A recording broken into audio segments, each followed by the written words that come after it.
अस्सलाम वालेकुम एस्पायरेंट्स। उम्मीद करता हूँ कि आप सब ठीक होंगे। ये जो है म्यूट का पास पेपर जो कि लिया गया है 19 को और 20 के पेपर में जो इम्पोर्टेंट एमसीक्यूज़ हैं फ़िज़िक्स के वो जो है वो मैं आज की वीडियो में डिस्कस करने जा रहा हूँ आपसे। तो वीडियो को आपने आखिर तक देखना है ताकि आपको जो है वो अंदाज़ा हो कि किस तरह के एमसीक्यूज़ आ रहे हैं। वैसे तो आपको इतना नो हाउ है कि जैसे कि पेपर जो है वो आ रहे हैं म्यूट के, और उसमें नॉर्मली ही जो एमसीक्यूज़ है वो ही पूछे जा रहे हैं। इतना जो है ज़्यादा टिपिकल लेवल जो है वो हाई नहीं है।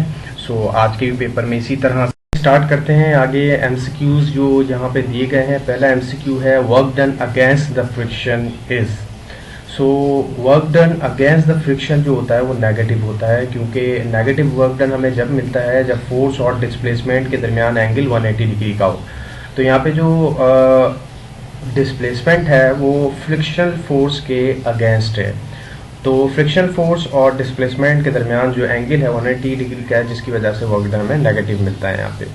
इसी तरह से स्प्रिंग जो सिस्टम होता है उसमें भी हमें वर्क डन नेगेटिव मिलता है। आगे capacitor is a device which used to store. Capacitor जो है वो इलेक्ट्रिक एनर्जी जो है वो स्टोर करती है। नेक्स्ट एमसीक्यू है X ray show the movement to light rays. X ray जो शो करती है वो लाइट की मूवमेंट को शो करती है। इस एमसीक्यू के स्टेटमेंट में ये कहा जा रहा है कि वो और लाइट रेज कैसे होती हैं। हमें पता है कि लाइट रेज जो है वो पैरेलल होती हैं आपस में, ठीक है। बी ऑप्शन है स्ट्रेट लाइन, सी है परपेंडिकुलर और डी है नन।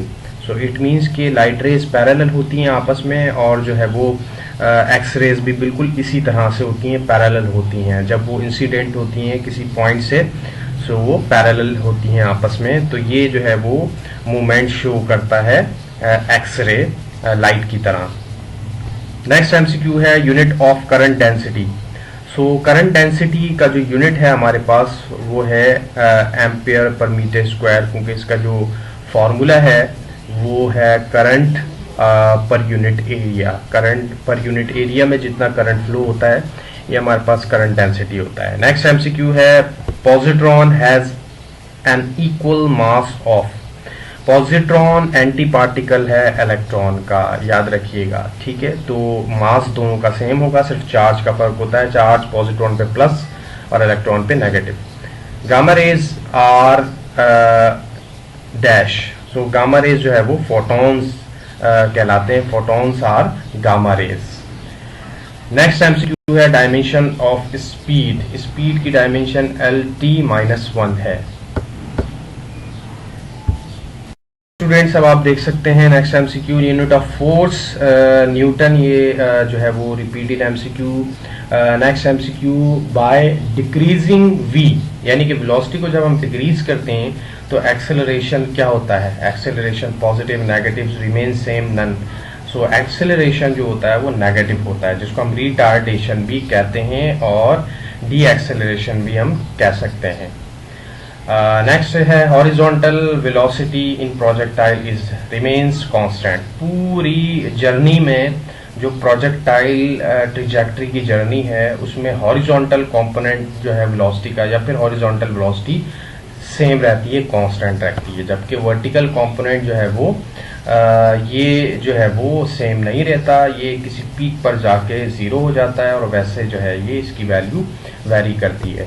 नेक्स्ट है dimension of magnetic flux. Magnetic flux का जो यूनिट होता है वो वेबर होता है। वेबर बराबर है 1 टेस्ला इंटू मीटर स्क्वायर, और इसकी डायमेंशन हमारे पास बनती है ml² T-2 A-1। A यहाँ पर करंट की डायमेंशन को शो कर रहा है ampere. Dot product of force and displacement is work. Work भी हो सकता है और वर्क डन भी आप कह सकते हैं। Electron volt is a unit of energy. तो बहुत आसान है। जॉल वैसे एनर्जी का यूनिट होता है, लेकिन जब हम पार्टिकल की बात कर रहे होते हैं या स्मॉल मास की बात कर रहे होते हैं, बहुत छोटे मास की, तो फिर उसकी एनर्जी हम कैलकुलेट करते हैं इलेक्ट्रॉन वोल्ट के अंदर। जिसके लिए फिर हम 1.6 मल्टीप्लाई 10⁻⁻19 से डिवाइड कर देते हैं उसको, ठीक है। तो हमारे पास इलेक्ट्रॉन वोल्ट यूनिट बन जाता है। 1 tesla is equal to 10⁻⁴ gauss. ये हमारे पास सीजीएस सिस्टम में यूनिट है मैग्नेटिक फ्लक्स डेंसिटी का, गॉस या फिर जो है वो मैग्नेटिक इंडक्शन का। तो ये जो है 1 टेस्ला 10⁻⁴ गॉस के बराबर है। नेक्स्ट एमसीक्यू है which wave require medium. So mechanical wave को मीडियम चाहिए होता है, चाहे वो सॉलिड हो, लिक्विड हो या फिर गैसेस हो। बगैर मीडियम के मैकेनिकल वेव ट्रैवल नहीं करती। मैकेनिकल वेव साउंड वेव होती हैं, wave in string, wave in spring, ठीक है। और इस तरह की जितनी भी वेव्स होती हैं वो मैकेनिकल वेव्स होती हैं, ठीक है। ट्रांसफर वेव भी मैकेनिकल वेव की ही टाइप है, क्योंकि जो रॉक होती है या फिर स्ट्रिंग में जो वेव जनरेट होती है इसको हम ट्रांसफर वेव कह सकते हैं। तो ये स्टूडेंट्स एमसीक्यू थे जो है वो जो पास पेपर से लिए गए हैं। उम्मीद करता हूँ आपके समझ में आए होंगे। इसमें कोई भी क्वेश्चन हो तो कमेंट सेक्शन में ज़रूर कीजिएगा। अपना बहुत सारा ख्याल रखें। मिलते हैं आपसे नेक्स्ट वीडियो में। Thank you so much. Allah.